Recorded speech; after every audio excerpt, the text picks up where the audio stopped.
Hello everyone, welcome back to my channel.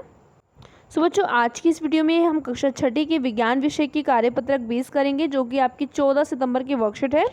Okay, यहाँ पर आप विद्युत फ्यूज़ के बारे में जानेंगे कि फ्यूज़ क्या होता है। तो फ्यूज़ क्या होता है, जब भी ज़रूरत से ज़्यादा विद्युत करंट फ्यूज़ से होकर गुजरता है तो ये जलकर टूट जाता है और इस अत्यधिक करंट को आगे विद्युत पथ में जाने से रोक देता है। इसलिए ये अत्यधिक करंट विद्युत उपकरण जैसे पंखा, टीवी, वॉशिंग मशीन आदि तक नहीं पहुँच पाता और इसकी वजह से कई उपकरण जलने और ख़राब होने से बच जाते हैं। फ्यूज़ के पतले धातु तार से बना हुआ होता है और एक सुरक्षा उपकरण के रूप में विद्युत उपकरणों को अत्यधिक करंट के प्रभाव से बचाता है।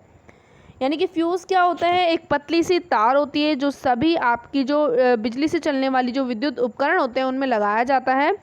क्योंकि कभी कभी क्या होता है, ज़्यादा एक्सेस अमाउंट में जो करंट होता है, यानी करंट जो है वो ज़्यादा अगर उसके अंदर चला जाता है तो उससे वो चीज़ जो है, वो उपकरण जो है वो ख़राब भी हो सकता है। तो फ्यूज़ क्या करता है, जब भी ज़्यादा करंट उसके अंदर बहने लग जाता है तो वो फ्यूज़ टूट जाता है गर्म होने की वजह से, और जिस वजह से वो आगे नहीं चल पाता है। ठीक है, वो उपकरण जो है वो बंद हो जाता है, जिस वजह से वो ख़राब नहीं हो पाता। ठीक है, ख़राब होने से वो बच जाता है। ठीक है, अब क्या होता है, फ्यूज़ एक पतला सा तार होता है जो एक सुरक्षा उपकरण की तरह सभी विद्युत उपकरणों में लगाया जाता है। ओके, नाउ क्रियाविधि दी हुई है कि दिए गए चित्र में बताओ कि कौन सा बल्ब फ्यूज्ड है और कौन सा नहीं है। ठीक है, कौन सा है और क्यों है। तो देखो, बल्ब ए है ये और ये बल्ब बी है आपका। तो बल्ब ए में देख सकते हो आपका जो फिलामेंट है वो टूटा हुआ है बीच में से। ठीक है, और बल्ब बी में जो फिलामेंट है वो पूरा एकदम कहीं से टूटा हुआ नहीं है, तो बल्ब ए नहीं जलेगा। ठीक है, तो बल्ब ए क्या है, फ्यूज्ड है।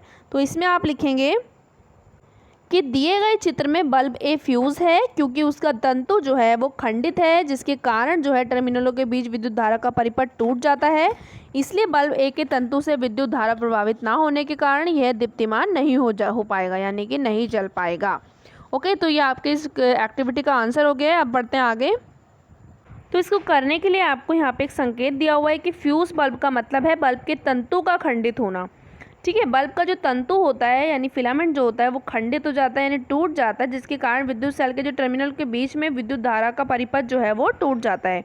इसलिए जो खंडित तंतु है उससे विद्युत धारा प्रभावित नहीं हो पाती है और ये दीप्तिमान नहीं हो पाता, यानी ये जल नहीं पाता है। आगे देखो, क्या आप जानते हैं कि हवा जो है वो विद्युत रोधक है, यानी हवा के अंदर जो है आपका विद्युत जो है वो बह नहीं सकती है, करंट का फ्लो नहीं हो सकता है।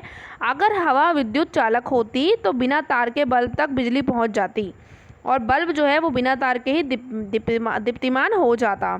इससे तार में से जाती हुई विद्युत चारों तरफ फैल जाती और ये बहुत ही खतरनाक परिस्थिति हो जाती है। यानी अगर हमारी हवा के अंदर भी हवा भी हमारी एक विद्युत चालक अच्छी होती तो उससे क्या होता, हमारी हवा के अंदर ही करंट बहने लग जाता, जिस वजह से बहुत ज़्यादा खतरनाक ये हो सकता था। चलिए, अब यहाँ पे पहला प्रश्न दिया हुआ है क्वेश्चन कि निम्नलिखित का सही मिलान करो। तो मिलान आपको करना है, तो यहाँ पर आप देख सकते हो मिलान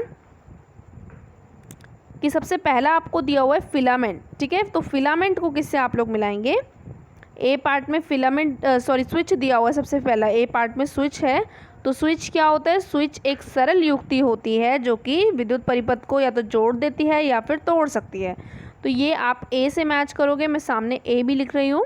बी को देखो, फिलामेंट क्या होता है, विद्युत धारा के प्रवाह से दीप्तिमान हो जाता है ये, तो ये आपका 5वें से मैच होगा। तो बी में आपका 5वें से मैच होगा। सी में विद्युत रोधक, यानी कि जो विद्युत को रोक देता है, तो अपने अंदर से जो विद्युत धारा को प्रभावित नहीं होने देता है, तो वो विद्युत रोधक हो गया, तो इसको आप 4th से मैच करोगे सी को। नाउ डी देखो, बैटरी जो होता है वो सेल का समूह होता है। ओके, तो यहाँ पर ये आपका डी से मैच हो जाएगा। नेक्स्ट है आपका विद्युत चालक क्या होता है, विद्युत चालक होता है जो अपने अंदर से विद्युत धारा को प्रवाह होने देता है, तो ये आपका ई से मैच होगा।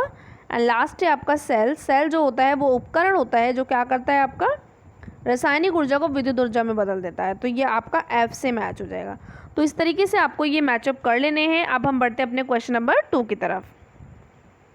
क्वेश्चन नंबर 2 में आपको निम्नलिखित के चिन्ह बनाओ, यानी कि आपको सिंबल्स बनाने, इनके सेल कैसे बनाया जाता है चिन्ह में, बैटरी का चिन्ह क्या है, बल्ब का चिन्ह क्या है, स्विच ऑन और स्विच ऑफ का चिन्ह क्या है। तो इसमें आप लोग बनाएंगे, यहाँ से आप लोग बना सकते हो, सेल का चिन्ह जो होता है वो इस तरीके से होता है, एंड बैटरी का जो चिन्ह होता है वो इस तरीके से, बल्ब को बनाया जाता है इस तरीके से, एंड स्विच ऑन की स्थिति ये होगी और स्विच ऑफ की स्थिति ये होगी।